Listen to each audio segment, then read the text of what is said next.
4 hoteli na prodaj, Portorož. Takole je danes marsikoga presenetil oglas v nekaterih domačih in tujih časnikih.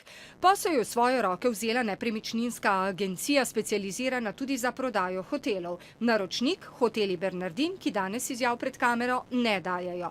Je pa novo vodstvo pred dobrega pol leta razmišljalo takole.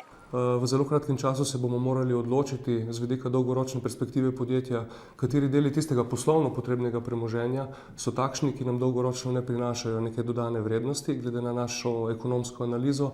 In so se Metropol, Barbara, Lucija, Roža. To so cvetice, ki se zdaj ponujajo poslovnežem. Ali bodo poleg denarja imeli tudi znanje in vizijo, je zaenkrat še uganka. Pa tudi, kolikšen je sploh interes tržišča. Nezavezujoče ponudbe bodo zbirali do 20. junija. Če bo šlo vse po načrtu, naj bi vse 4 hotele prodali v 8 pa do 14 mesecih. Obvestili so več kot 1000 lastnikov podobnih svetovno znanih hotelov. Pričakujejo dober odziv, saj gre za dobro pestro ponudbo, pravijo, s hoteli večjimi in manjšimi, ki imajo od 65 pa do 182 sob.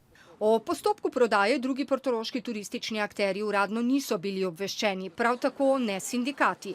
Ti ocenjujejo, da je iskanje novih lastniških povezav nujno, zagotovijo naj obstoj poslovanja in delovnih mest. Da skrbi za svoje kadre, da tekoče plačuje plače in obveznosti iz prispevkov in izplačila dela in da iz tega razloga ni problemov. Tako da to, da pride novi kupec, lahko, bom rekla, je tudi uspešna zgodba. Edini uspešen primer prodaje katerega od hotelov na slovenski obali je bil hotel Piran, prav tako nekdanji člen verige Bernardin Group. Dobro leto in pol je na prodaj tudi hotel Kempinski Palace, ki ga Istrabenz Turizem prodaja za okoli 70 milijonov evrov. Zaenkrat neuspešno.